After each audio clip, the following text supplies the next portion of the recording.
Some stories begin with explosions, revolutions, and chaos. But this one begins with silence. A quiet shift buried beneath stock tickers, inflation reports, and political speeches. A shift so subtle that you won't find it in the headlines of Bloomberg or the nightly news. Yet it's unfolding right now in private boardrooms, discreet offshore accounts, and encrypted meetings involving the same elite families that have controlled global finance for over a century. For most people, 2026 will feel like just another year. But for the 0.01% who pull the levers of capital, 2026 isn't just another date, it's a deadline. A deadline for a restructuring of world power that has been quietly engineered through a convergence of three events: the end of the U.S. dollar's dominance, the collapse of unsustainable sovereign debt, and the rise of digital, programmable money controlled, issued, and monitored by the very institutions claiming to save the system. To the public, these events will look disconnected: a recession here, a currency crisis there, an election cycle gone wrong somewhere else. But behind the curtain, the elite don't see random chaos. They see opportunity, not to survive the collapse, but to own what comes next. This story begins long before 2026, long before the Federal Reserve, the IMF, or even the first stock exchange. Because financial resets are not modern inventions. They are part of a recurring cycle, a cycle where old currencies die, wealth redistributes upward, and a new ruling class emerges from the ashes, wealthier and more powerful than before. History has seen this pattern in ancient Rome, in the Dutch banking empire, in the British colonial treasury, and in the 20th century reconstruction of Europe. But this time, the rules are different. Today, money isn't backed by land, silver, armies, or empires. It's backed by nothing but trust. And trust is fading faster than ever. Every collapsing currency, every bank bailout, every emergency rate hike is a signal not of failure, but of transition, or as the elites call it, the reset. Now here's the unsettling part. While everyday people are told to tighten their budgets, the wealthiest individuals and institutions have been accelerating their moves, shifting trillions into private gold vaults in Singapore and Zurich, farmland and water rights in North America, data centers and AI infrastructure, private satellites and offshore jurisdictions, and most quietly digital central bank compliant currencies. Not to escape the collapse, but to sit on the throne of whatever system emerges after it. Because the real question isn't, will the economy crash? It's who will own the world when it does. And that brings us here, to the beginning of our journey. Welcome to Finance Dude. This channel tells the stories buried beneath financial textbooks and sanitized documentary stories that reveal how wealth, power, and history are controlled not by chance, but by design. Tonight, we uncover the blueprint of the 2026 economic reset, and why the ultra-rich are preparing not for a downturn, but for a takeover. The first piece of the puzzle begins with the moment the world thought it moved past. 2020, when global debt quietly crossed a threshold that no civilization in history has survived. But that was only the spark, and what happened next was far more calculated. To understand why 2026 is more than just a prediction, we need to trace the path from that turning point in 2020 to the silent preparations happening today. When the world shut down, governments printed more money in 2 years than in the previous century combined. The U.S. alone issued over $6 trillion in new liquidity. At first, it felt like a miracle. Stock markets recovered, unemployment checks flowed, and the illusion of stability returned. But every miracle has a price. By 2022, inflation erupted. By 2023, interest rates soared. By 2024, global debt hit numbers never recorded in human history, not during the world wars,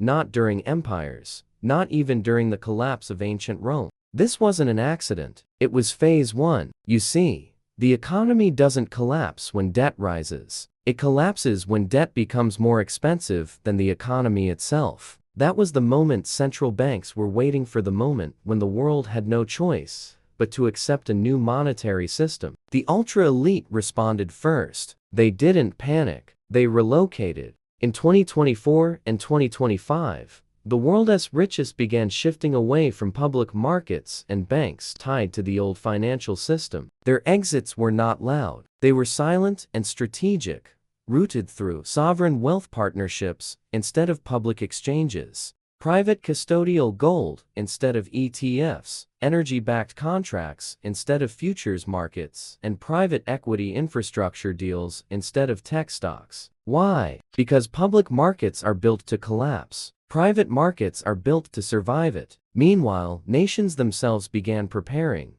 though they framed it differently, calling it modernization, digital reform, monetary innovation. But strip away the PR and the trend becomes clear. China accelerated digital yuan adoption.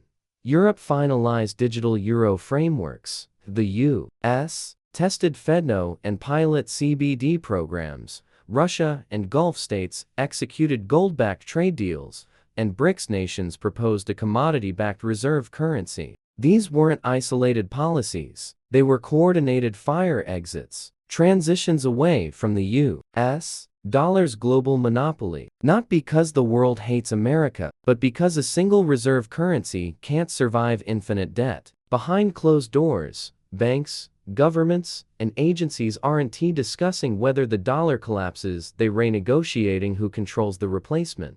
That's the real war of our decade. Not tanks, not oil, not land, currencies. And the elites aren't just observing this shift, they're guiding it. Buying stakes in minerals needed for digital money chips, securing private data centers for blockchain verification, funding AI tools capable of controlling future financial identities. They're not hoarding money, they're building systems. Because in every major historical collapse from Rome to the British Empire, wealth doesn't vanish. It moves away from the many to the few who saw the collapse coming. This time, that few is smaller than ever, not 1%, but the 001, the same dynastic wealth groups, banking institutions, and private funds that rewrite history after every crisis because they refuse to be victims of collapse. They design it. But all of this leads to a more chilling truth. The end goal of the reset isn't destruction, it's consolidation. A world where currencies aren't printed, they're programmed. A world where every financial transaction is monitored, not by banks, but by algorithms. A world where money itself can be restricted, frozen, or deactivated. Not money you hold, money you rent. Which brings us to the next chapter of this story, the one almost no one is talking about. The shift from free market economics to controlled digital economics, and how the ultra-rich plan to emerge as gatekeepers of value itself. Because 2026 isn't just a year of collapse, it's the year ownership changes hands. And the only question now is, what will replace the old system? When people hear economic reset, they imagine chaos in the streets, stock market crashes, bank failures, riots, and emergency news bulletins. But that's not how true resets unfold. Real financial resets happen quietly, through systems that have been prepared years in advance, systems that make the transition feel not like collapse, but innovation. The world won't wake up one morning to a headline saying, "The economy has reset." Instead, it will begin with solutions that appear to save us, while sealing the next era of control. The blueprint for this future isn't theoretical. We already see its prototypes in countries where digital identity is required to receive financial aid, in transactions routed through instant settlement networks instead of banks, in programmable money tested on military salaries and welfare payments, in the ability to freeze funds at the wallet level and at the bank level. This isn't the future of currency, it is already here. And the timing is no coincidence. By 2026, global debt is projected to exceed $350 trillion. No currency, no banking system, and no political party can solve that. What they can do is reprice it under a new financial architecture. Enter the next phase. A world where digital currencies are issued directly by governments, bypassing commercial banks entirely. A world where inflation can be controlled with a line of code. A world where stimulus arrives instantly, but only if your social and economic behavior meets requirements. At first, it will be marketed as faster payments, safer money, lower fraud, better control. and millions will celebrate it. But the 0.01% understand what it truly represents: a chance to own not just wealth, but the infrastructure of wealth. This is why the ultra-elite have spent the last few years positioning themselves in places most people never look.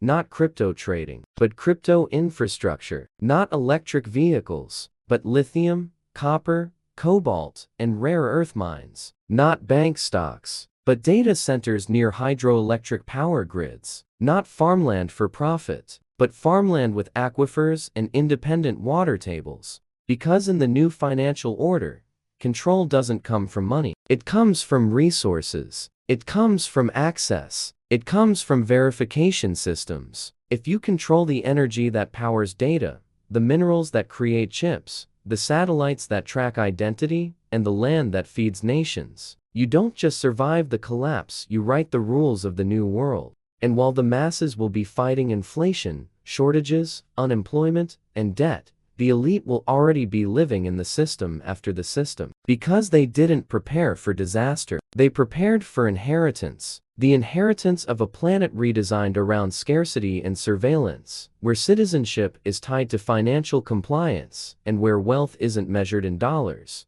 but in privileges. The truth is harsh, but necessary: the reset isn't coming. It has already begun. And the real question is no longer what will happen. It's where will you stand when the new economy arrives? Will you be a participant in the system, or a subject of it? Will you own assets that survive the transition, or hold currencies that vanish during it? Will you follow the story others write, or understand the forces shaping it? The world of money is changing forever, and whether that change becomes liberation or control depends on who prepares, who adapts, and who sees the reset for what it truly is: not the end of wealth, but the transfer of it.